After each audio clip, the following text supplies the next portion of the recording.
Good morning, good afternoon, and good evening to everyone joining us today.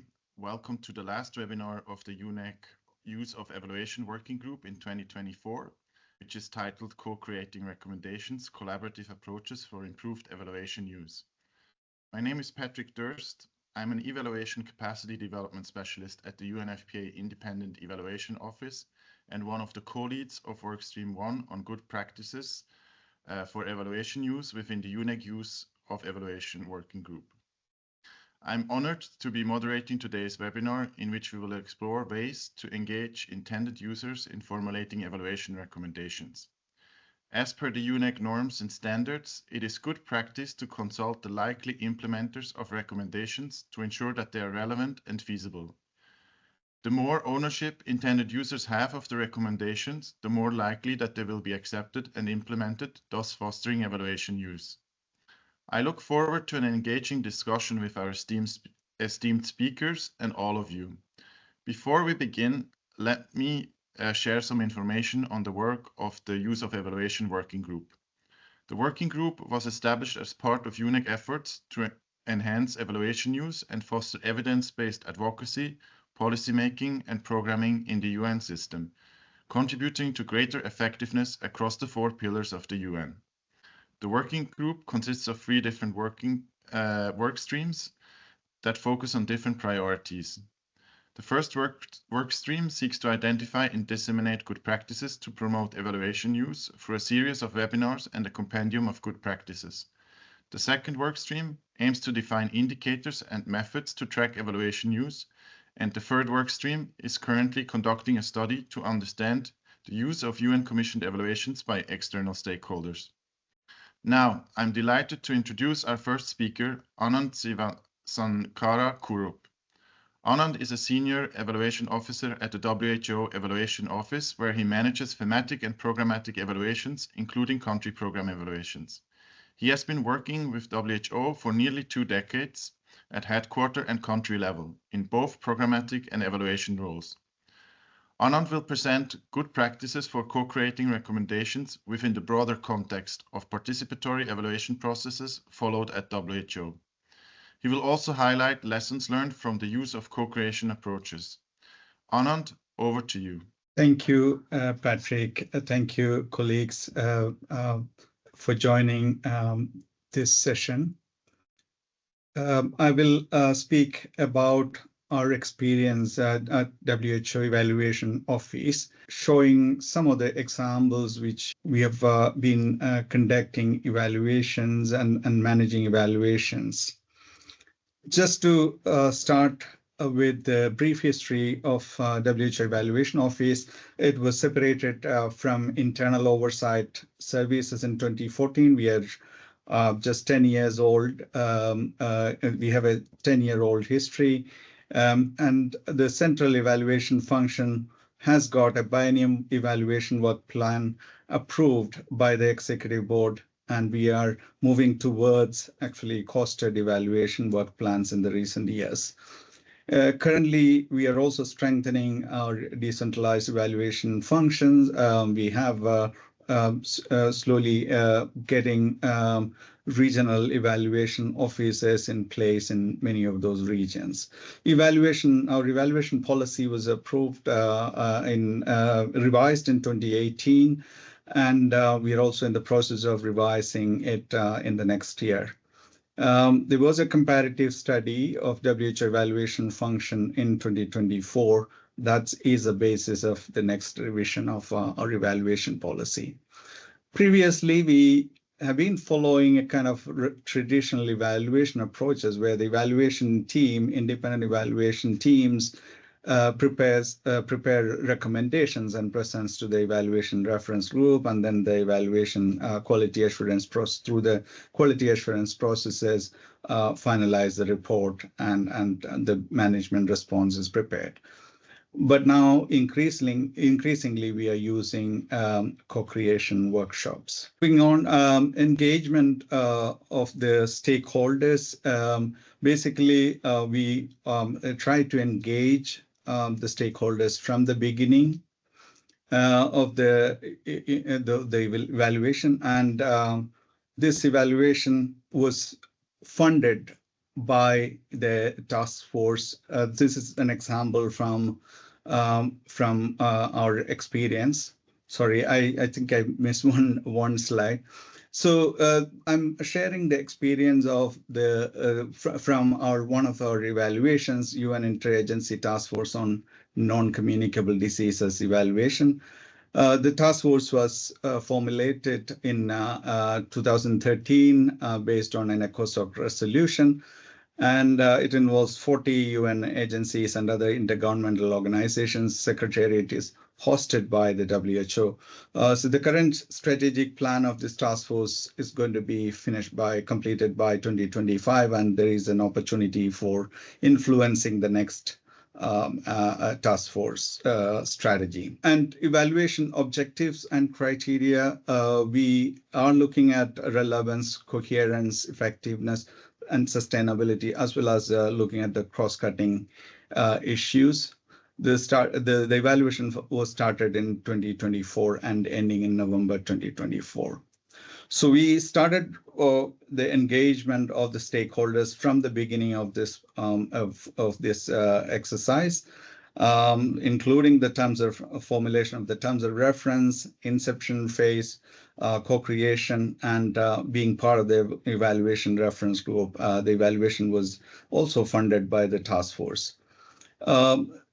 There are 2 or 3 major steps in this exercise of co-creation. We created a matrix of with evaluation criteria, questions, and corresponding evaluation findings and recommendation areas, which is shared prior to our workshop, interactive workshop. There were 2 interactive workshops. One was focusing on the key findings of the evaluation. So we had a large number of stakeholders participating in that. And the next day, another 2-hour interactive workshop, just clearly focusing on the recommendations and co-creating the recommendation from the evaluation recommendation areas. A detailed metrics with evaluation questions, corresponding findings and recommendations were presented to the formal meeting of the task force in early November. So that's based on this workshop, we present it also. So as I mentioned, the focus is on this series of the different phases of this evaluation. We have engaged the stakeholders, specifically at the co-creation workshop. As I mentioned, 2 workshops were organized where all this the engagement of various stakeholders were ensured through for co-creation, specifically looking at 1 or 2 recommendations handled by a small group of people, specifically going through the recommendations and revising those recommendation areas and revising those. So it involved facilitation of discussion and dialogue, and also feedback mechanisms in place. So when I said that we engaged from the beginning, it starts from scoping of the evaluation itself. So we share a scoping list of scoping question, including the purpose of this evaluation, objectives, scope, and budget. So in preparation of the terms of reference, we start with this short questionnaire, which will be filled by the evaluee. So this is a sample metrics I mentioned, looking at the key findings, criteria, evaluation criteria, key findings, conclusions, and recommendation areas. I know this cannot be, you can't read this, but we'll be sharing the slides. This is an example. So moving from recommendations areas to specific recommendations, you can see those recommendation 1 and 2 I will be sharing. Basically, having a recommendation area of setting priority areas for the next strategy and alignment to moving to a specific much more specific recommendation and set of sub-recommendations may have also colored in yellow the changes we made. So this is the second recommendation. Again, we start with the recommendation area and move to this recommendation, specific recommendations. So in terms of the results or expected results of this process is that formulation and refinement of recommendations that's what happened now. Actions also identified for next strategy, and the strategy development to start in early 2025. Well, we are expecting that these recommendations are going to be used because it's already co-created by the Secretariat and also the key stakeholders of this task force. I'll move on to the lessons. There are 5 or 6 key lessons from the exercises we have been doing in the past. To start with co-creation in action, I mean, starting strong with the demand and engagement. As I said, this evaluation, particular evaluation, task force evaluation, was a demand-driven evaluation. So the task force felt that there needs to be an evaluation. We have not been evaluating the work of the task force, and it's an opportunity to influence the next strategic plan. So we see that is a strong beginning of any co-creation and engagement throughout the process, specifically on the co-creation phase of the evaluation. In terms of the ownership, the role of co-creation in driving evaluation use, there are some examples where we use this similar approach, where we also found that the co-creation of recommendations may not guarantee the user evaluations, but enhances stakeholder ownership, serving as a catalyst for improved utilization of the evaluation findings, be it in establishing mechanisms to monitor and evaluate the use of normative function at country level. That's one of these examples I'm quoting there. Tailored recommendations also strengthen the relevance and use of those evaluation recommendations. We found in country evaluations, the co-creation can work and influence next strategies and the actions that follows in the next strategies. So specific needs of the priority stakeholders and increasing their practicality and applicability within the context of evaluation findings. And we found the country evaluations are really suited for these kinds of exercises.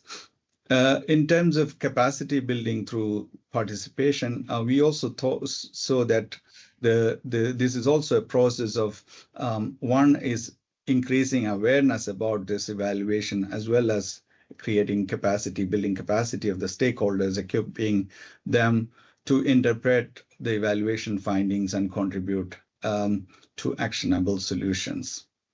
But there are also challenges that we found in our exercises in using co-creation workshops.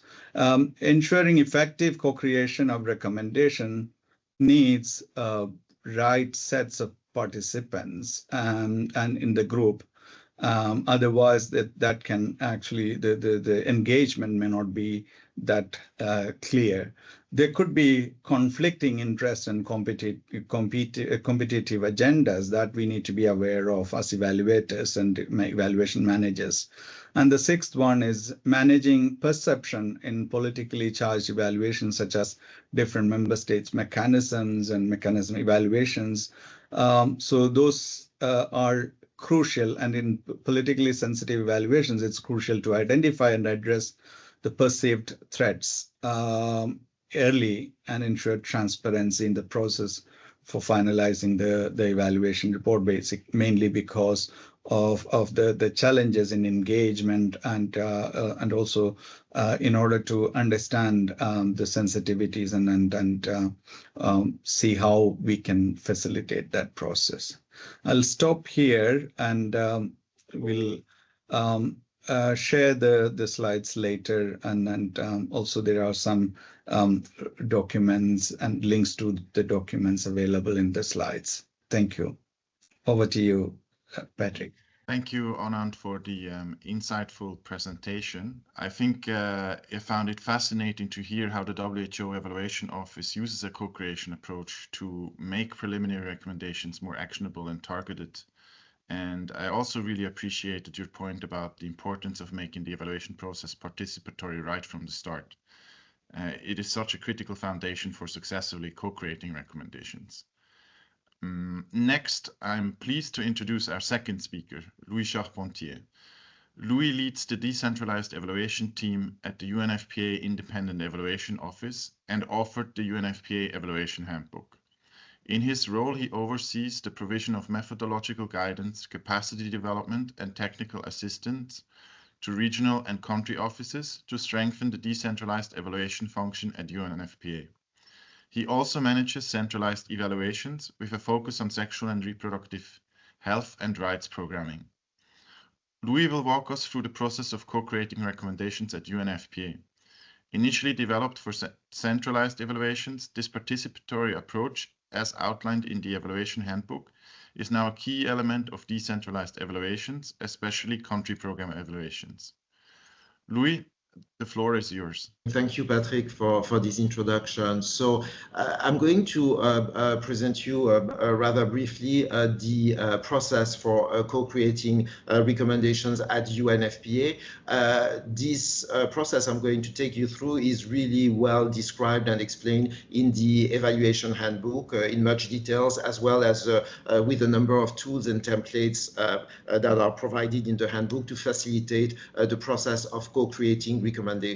So this handbook, which is targeting our decentralized unit, country and regional offices, take the evaluation managers and the evaluators through the different phases, the 5 phases of an evaluation. It's very much focused on country program evaluation. This is why sometimes here and there you will find the acronym CPE, but in fact it can be used for any kind of evaluation, and UNFPA at decentralized level is now conducting a wider variety of evaluation at decentralized level. So as in the handbook, I take the evaluation manager and the evaluator through the different phases of the evaluation. In the reporting phase, I dedicate quite a lot of attention and an entire section to the co-creation of recommendations. So why do we do that? I think that Anand in his presentation has already, explained that very much, and we all know that with evaluation reports, good evaluation reports, what we want is to generate evidence-based findings that can be used for a learning purpose, or how to improve the performance of a program moving forward, or how to inform the design of a next phase of a program, as well as to demonstrate accountability. A good way to trigger this learning purpose in particular is through a set of recommendations that are well drafted in a manner such that they allow to address the weaknesses of the program or to build on its strengths moving forward. But in order to do that, it's really crucial that recommendations focus on action that are within the control of the intended users. And at UNFPA, at decentralized level, Patrick mentioned the fact that I lead the team, the decentralized evaluation team in the evaluation office. And what came out really clearly in the past few years is that country program evaluation, because this is an important focus of our work, but again, not only, these country program evaluation reports come with quite a few weaknesses, but by large, an important weakness of this report was the recommendation section, where we would find a set of recommendations that are not really action-oriented, that are not tailored to the evaluation users and the settings in which they operate. And so in order to address this issue in the handbook, I decided to indeed focus at the reporting stage on the co-creation of evaluation recommendation, because it was quite clear to me that the fact that these recommendations were very weak was very much the result of the inability of the evaluation team to produce this evaluation. For example, I mean, what we found in this report was a sort of cookie cutter approach to recommendation. It was not unusual to find recommendations that landed in this report, but it was hard to see how they were stemming from the conclusions of the report. We could even find sometimes recommendations that were basically cut and paste from another country program evaluation report that was also led by the same evaluation team leader. So I think that was the result of their inability to actually come up with a suitable recommendation. As a result of that, in this handbook, the idea was to basically introduce a process that was already at work for centralized evaluation and to tailor it to evaluation at decentralized level and in country and regional offices, but mostly country offices. So that that slide only makes sense in the context of the handbook, but I'm just presenting it to you to point at the upper box where you see the evaluation point, the evaluation report version 1, or if you wish, the draft final report that is submitted by the evaluation team. At UNFPA, in decentralized unit does not contain the recommendation. That recommendations are actually drafted in a parallel and separate process from the evaluation report, which is identified here through this diagram. And it's a 5-step approach that I would like to present you now. This 5-step approach starts by, the evaluation team together with the evaluation manager, at least this is my practice for my own evaluation, to draft what I would call tentative recommendation. They are not even draft recommendation, they are tentative recommendation. Again, they are not presented in the evaluation report. They are presented in a different tool that I had created for my own evaluation and which I adapted for evaluation at decentralized level at UNFPA, which is called a recommendation protocol and worksheet. Why a protocol? Because in this document, I first recall the role and responsibility of all, partners in this evaluation, including the reference group. The reference group has indeed a responsibility in co-creating recommendation. This is indicated right from the start in the terms of reference for the evaluation.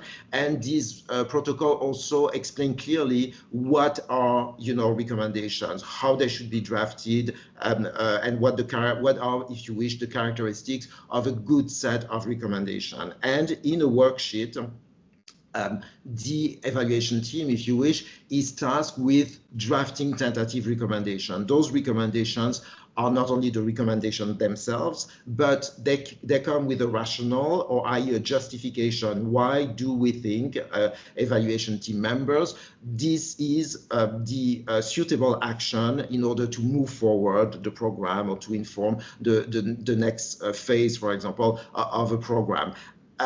This is also, as we produce this recommendation, or the evaluation team produces this recommendation, they also give them a level of priority. So they are produced in an order of priority in order to indicate those actions that should be targeted first. And clearly in this worksheet, the conclusions that these recommendations are linked to or stem from is clearly indicated, so as to clearly show that recommendation need indeed to be grounded in the evaluation report. We also, or the evaluation team, indicates the target audience, the business unit, the individual that will be, charged with implementing those those recommendations eventually. And these recommendations come also with a list of operational implications. If you wish, it's about unpacking these recommendations and indicating clearly what would be these actions that should be undertaken. This is the most difficult part for external people, such as the evaluators to actually come up with what, how to unpack these recommendations and indicate clearly what should be these actions. So this is produced in the worksheet that is then, and that would be the step 2, shared by the evaluation manager with the individual members of the reference group. The members of the reference group are required to actually work in this worksheet. They are required in this document to actually propose their own revision, to amend, to edit, to complement the set of tentative recommendations that are presented in this worksheet. They are supposed also, and they are invited to identify, often to modify the operational implications that accompany this set of tentative recommendations, and their role is particularly important for those operational implications. And as they do that, they will also be able to, figure out what is the level of priority and who is the target audience. So by doing that is really to make sure that individually the members of the reference group can actually reflect from their own perspective, their own experience, their own stake in the program under evaluation about what action should be taken in order to move based on the evaluation results, because they also naturally have the first draft of the evaluation report, move these action that could move this program forward, but actions that naturally are within the control of those that should implement these recommendations. This is a little bit how this worksheet looks like. It's a very simple table. In the blue part, this is actually from one of my recommendations, a centralized evaluation. In the blue part, I, with the evaluation team, produced tentative recommendation. As you see in the first column, there is the recommendation, what we think is the level of priority, the rationale in which we explain why this evaluation should be, this is an action that should be taken based upon the results of the evaluation. Indeed, we indicate that it stems clearly from, in this case, conclusion number 5. And we also came up with a number of operational implications, very few of them. Again, this is the most difficult task for external people to the program. In this orange part of this worksheet that each members of the reference group receive, they are invited to actually make their comments, their suggestion, to amend, to edit, to redraft. And in this case, you will see this is a little bit part of the consolidation of this work, because each color corresponds to the input made by individual members of the reference group. I call your attention on the fact that on the left side in green, I wrote the wording of the tentative recommendation is fine. There was no changes that were, proposed, and therefore no changes that are needed, in the wording of the recommendation itself. But as you can see, there are a lot of input when it comes to the operational implications.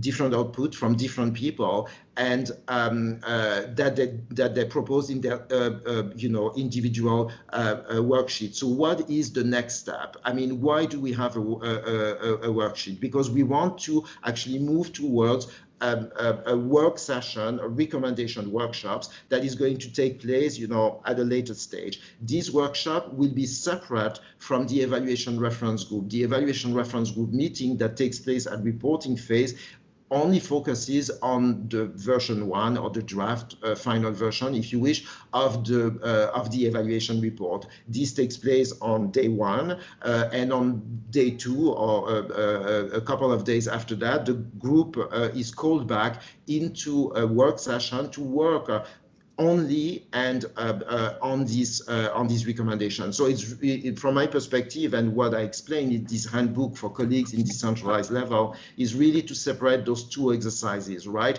The evaluation reference group will be working on the report, on the findings, the conclusions, but this is very distinct and separate from the recommendation, and that's what the reference group will be dedicating to. And the recommendation workshop, we call back the members of the reference group into a meeting, and the basis of this meeting is this worksheet that I've presented to you, mentioned to you, but it's going to be this time a consolidated worksheet. So since this worksheet was distributed to every members of the reference group, That was the step 2 in the process I'm presenting to you. The step 3 consists for the evaluation manager and the team leader to actually go through all these different worksheets, 10, 12, 15, depending on the number of people who have in the reference group and the contribution they made, and to consolidate this input. So based upon their input, we can actually come up with what at this point I would call draft recommendations. So we've moved from tentative recommendation to draft recommendation that really incorporates and build upon the input of the individual input of the reference group member. And this is the worksheet, this is the document that will serve as a basis for this recommendation workshop, during which we gather all the members of the reference group. And at this point, we work on recommendation to which they already have, each of them, made a contribution, right? And the point here is to test those, recommendations, their utility, their feasibility, and also to finalize the wording of each recommendation. So the deal with the members of the reference group is that basically we leave the room once we have a final set of recommendations with their operational implication, the target audience, etc., that can be included in the final report, which, the process of which, the finalization of which follows a parallel and separate process. And that would be the final step. So in this, building a little bit on what Anand has said and the difficulties that also come with having a co-creation and recommendations and a workshop, there is a very important role for the evaluation manager during this workshop, which is to, of course, be chairing and making sure that every member of the reference group, has a voice, can make a contribution, that, there is a sort of equal participation from people who have different stakes into the program under evaluation. But it's really important to make sure that recommendations that are going to come out of this workshop really rest on the evaluation report. There must be a strong connection between the findings and the conclusion, naturally, but that was a job that was looked at during the reference group working on the draft final report. The link between the conclusion and the recommendation is a really important thing to keep in mind during this workshop. It's not unusual that some people in a workshop would have, who have had, for a long time, their own personal views and ideas about what should be done, for example, about the program moving forward, try to actually, insert that into an evaluation report to actually give some strength and volume to their own ideas. But if those ideas are not actually grounded in the evaluation report, then there is an important, it is really important to push back, right? And that is an important part of this workshop. So this workshop is indeed very important, and I will certainly agree with everything that Anand has said, but I would like to stress that the reason why it's really important is because, and certainly the decentralized evaluation at UNFPA show that, an external team of evaluators, although they are guided by an evaluation manager who is a member of the country offices, for example, of the UNFPA country office, they nevertheless lack the amount of knowledge and the precise insight into, the working environment, the country office, and as a result of that, they lack the capacity to come up with recommendations that are really fully actionable, technically sound, that are most importantly really consistent with the ongoing and the planned developments of the program moving forward, right? I mean, the recommendations need to, stem from the conclusions of the report, but they also need to, incorporate ideas that stakeholders about how they actually want the direction in which they want to move the program. They need to be consistent with that. And that is really difficult for external people to do that, not mentioning the country evolving context, the particular relationship that, for example, a UNFPA country office can have with the government partners around, UNFPA mandate that, includes very, very sensitive issues, so that, the members of the reference group will be able to bring that to the table and into the conversation. So it's really important to bring them into this workshop. And I would like to stress that in the handbook, I suggest, based upon my own experience, that this recommendation workshop can be expanded to other key people that are not members of the reference group, but that you see when you do the consolidation of the input, that you get from the reference group member into the workshop. You can actually identify that some people, through their input, are going to be key people for the implementation, for example, of this recommendation, and those people should have a seat around the table. So there is a certain level of flexibility, and other people can be invited to this workshop. Of course, actively engaging the program stakeholders in co-creation, it's a very useful manner and a very effective manner to develop those practical solutions that are really best tailored to their circumstances in order to move the program forward based upon the evaluation results. And of course, you will also ensure an increased adherence to the evaluation results, their findings, and an increased uptake of recommendation, which they will have co-created with the evaluation team. So in closing, I just would like to highlight a few benefits of the co-creation system. This diagram here summarizes this 5-step approach that I've presented to you. And I would like to stress that having this sequenced approach, this 5-step approach, is also a very good way to stimulate the collective, the individual first, and then the collective reflection of the member of the reference group to incrementally, each time you move a step, specify the content of each recommendation. The exchange of view, bringing all the people, the members of the reference group and possibly other key people into this recommendation workshop, is also a way to ensure that there will be a certain level of political or interpersonal sensitivity in the wording of the recommendations, right? You are more aware of the stake of the people into the program, the work they do, the work they've done, the difficulties they face, and as a result of that, recommendations tend to be drafted in a more palatable and sensitive manner. But also, I would say that this approach, this 5-step approach, and the possibility for people to reflect individually using the worksheet, then the consolidation, then the exchange of views into a recommendation workshop, is also a way of having new and hopefully doable ideas emerge into a conversation that is, staged and that is ongoing, in order to, come up with recommendations which truly will allow to improve the design and the delivery of the program under evaluation as it moves forward into a new phase or a new cycle. So this was a brief presentation of a process that is described more in detail in the evaluation handbook, but that we have started in 2024 implementing in country offices, again, to address the important weakness that we found in evaluation reports at UNFP at decentralized level, weaknesses that we have in different parts and different aspects of the evaluation report, but certainly in the recommendations. So we hope that the benefits we've seen at centralized level of co-creating recommendation, we will also see them for the decentralized evaluation at UNFPA. Thank you very much. Thank you for the comprehensive presentation, Louis. You have clearly outlined the benefits of taking a systematic approach to crafting credible and actionable recommendations, as evidenced by the 5-step approach that you presented. And your presentation also highlighted the crucial role of reference groups in evaluation processes. And I believe it also underscored the importance of ensuring their inclusivity, representing different voices and perspectives. We will now move on to the Q&A session and open the floor for questions. So we had a question for Anand from Marlene, if I pronounced the name correctly.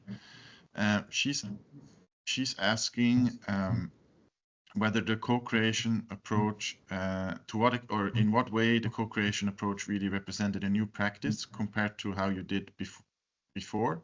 So what was the practice before, and how has it changed now due to this co-creation approach? And her second question is, to what extent did evaluations include, actually from the inception phase, a view towards developing the recommendations, and how did that, you know, how was that methodologically taken into account? Then we have a question from Josephine, which I think is addressed to both of you, Anand and Louis. But I believe Louis has touched to some extent on it already. The question is about the independence and how the independence of the evaluation can be secured when the intended users are involved in the formulation of the recommendations. I think Louis mentioned that the recommendations need to be clearly linked to the evidence in order to make it into the report, even though they're shaped by the reference group members or the stakeholders.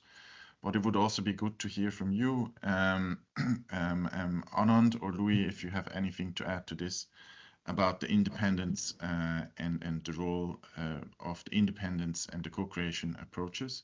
Miki, who would be interested in understanding how long these processes take and what the costs associated with such a co-creation approach are, and whether you would recommend any of these type of evaluation, whether you would recommend a co-creation approach for any type of evaluation or just for a specific type of evaluation. So maybe we'll stop here. We'll take those 3 questions. And since the first question was addressed to you, Anand, following your presentation, I'll give you the floor first. Okay, thank you, Patrick, and thank you, colleagues. So new practice, Meline's question around the new practice and compared to the previous practice in WHO. Quite often what we used to do was to hire a consultancy group, the evaluation team, external evaluation team, and we managed this entire process. But at the same time, what the recommendations were quality assured by the evaluation manager, and at times external quality assurance advisors and things like that. But quite often, that recommendations were finalized at that stage, and then the report was finalized. But this is this approach is actually more participatory and engaging all the stakeholders. So that's a clear difference, and we see that in many cases this works well, but in some cases, as I mentioned in my the last slide around the lessons, some of those evaluations that are sensitive, politically charged, politically sensitive, we need to be very careful in engaging on the co-creation workshop. That's exactly where we were talking about managing expectations, managing conflicts of interest, managing all the specific agendas of different groups.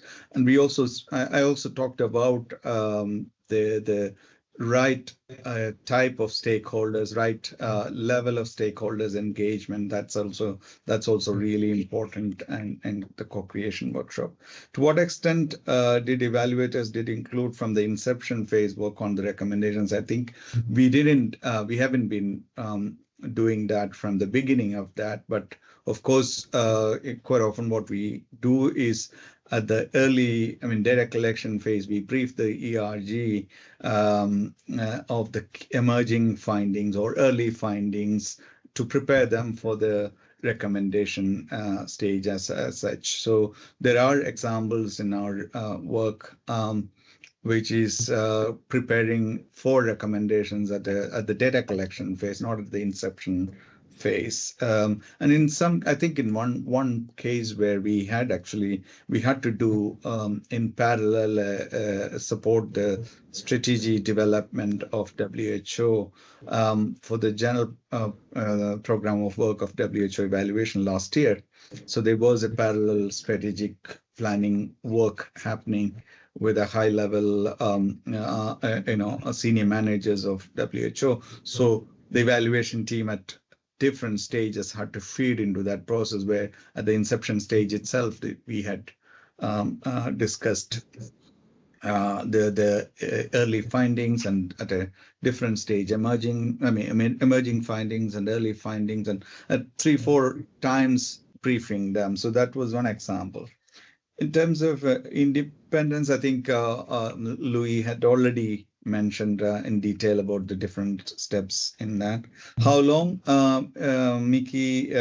So we didn't have any extra cost involved in this. Most of the people were virtually attending or in a small meeting room here. So everything was done in, the exact work. Of course, that evaluation team had to work on the metrics and other things, but otherwise the actual workshop was 2 hours focusing on the evaluation key findings and back and forth discussion around on the key findings and their clarifications, but also then another 2.5 hours of working on the recommendations. Of course, this is followed by a series of back and forth discussions on the recommendation language and things. So that's it.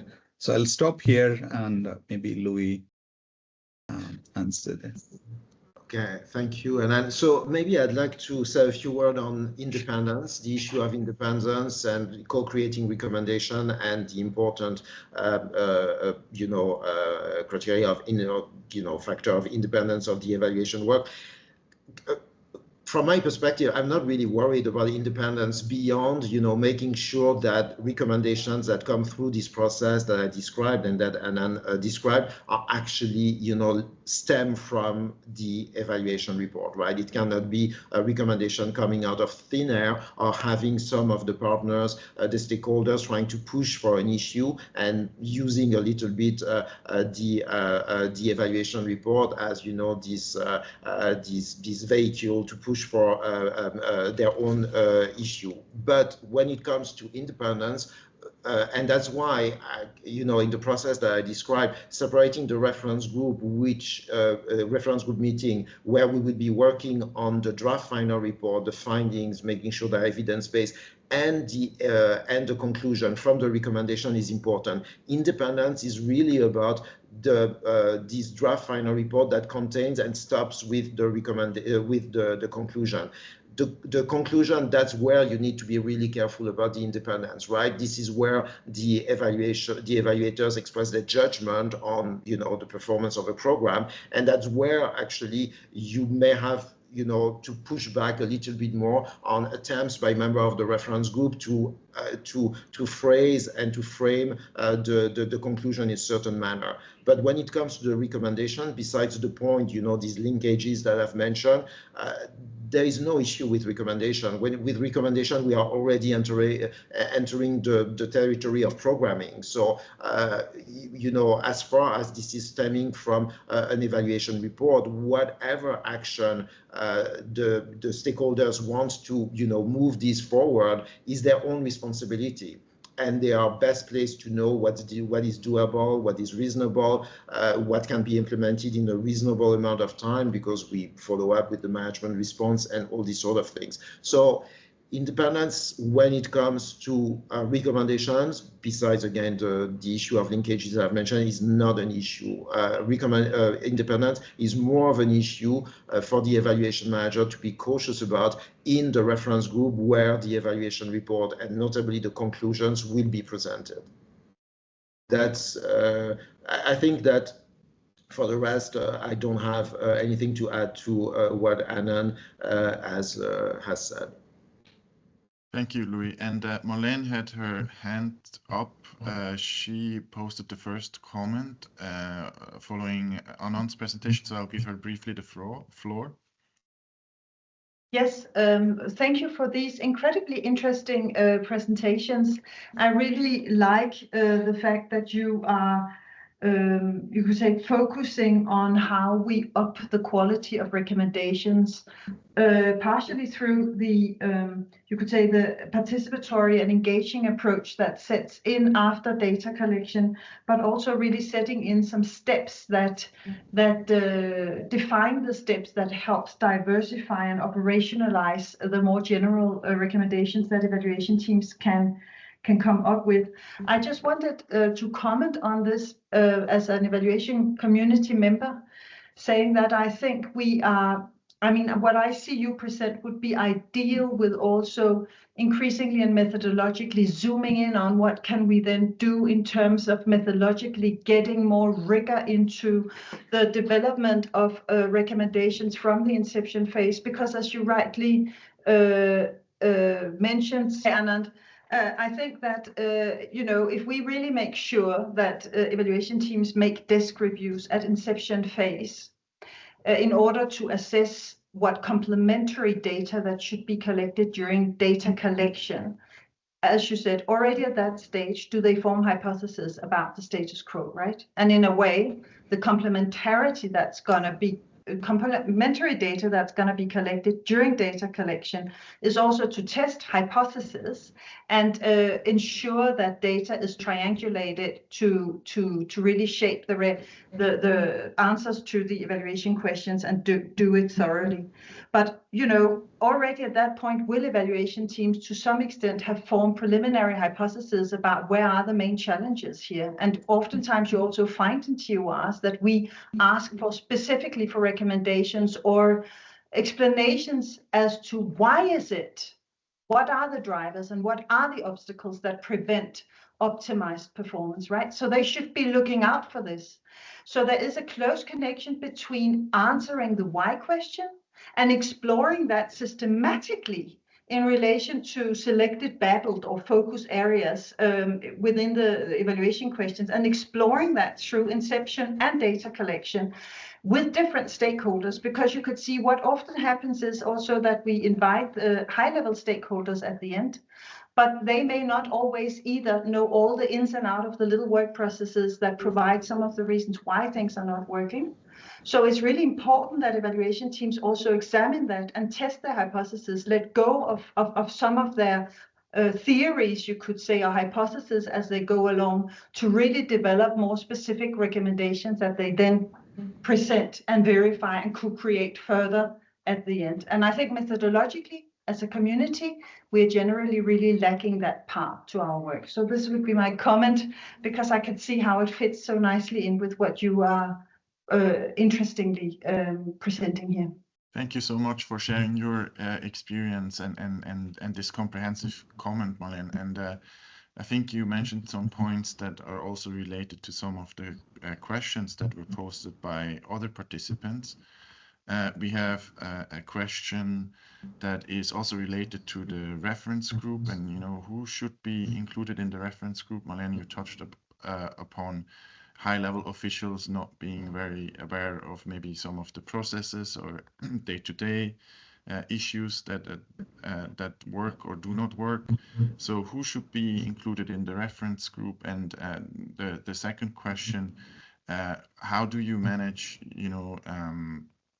maybe conflicting views that different reference group members have? Like, how do you bring together the different perspectives to find a consensus during this process? We also have some questions from other participants related to the uptake of recommendations. So in your experience, Louis and Anand, could you see an increased acceptance or use of recommendations, looking at the management response, for example, compared to when a non-participatory approach is adopted? And let me just check. We also have one question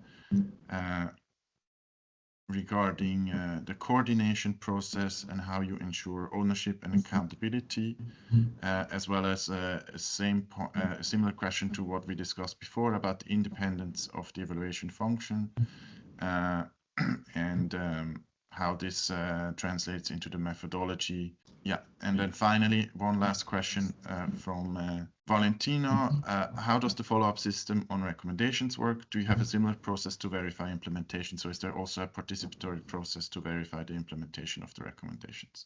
So we'll take these questions and then just have a brief round of answers. I'll give the floor to Louis first, then Anand. Okay, so I'll be very brief, Patrick. So on the composition of the reference group, yeah, you absolutely need to have technical people in the reference group. This is really, really important.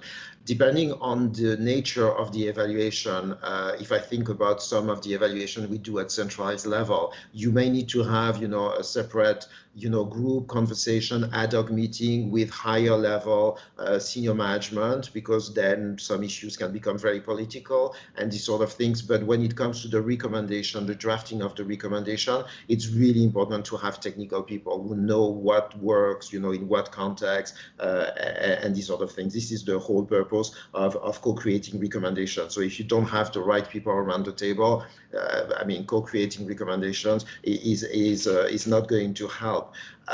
When it comes to the uptake, so naturally, we do that because we are confident, and we have seen that if recommendations are co-created by the people who are supposed to use them, to implement them, chances are it's just reasonable to think that indeed there will be a better uptake of recommendation. Nevertheless, because you can only have a certain amount of people around the table, right? The reference group members that, as I said, I recommend can be expanded to some key people that at that stage in the evaluation process are identified, are people who are going to be key for moving the program forward, and these people should be, or their representatives should be around the table. But when it comes to the operational implication, basically when you unpack the recommendation in these actions, these very concrete actions that needs to be taken by X, Y, Z in order to actually make this recommendation a reality.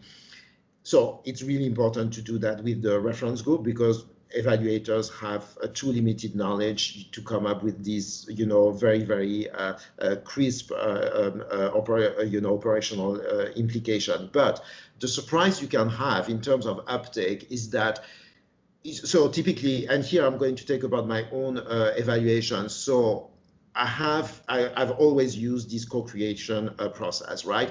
And typically, when it comes to the management response, I believe it may be the same in your own respective organizations. There is still a possibility for management to accept or basically refuse a recommendation. So we accept, we will implement this recommendation, or we accept or partially accept this recommendation.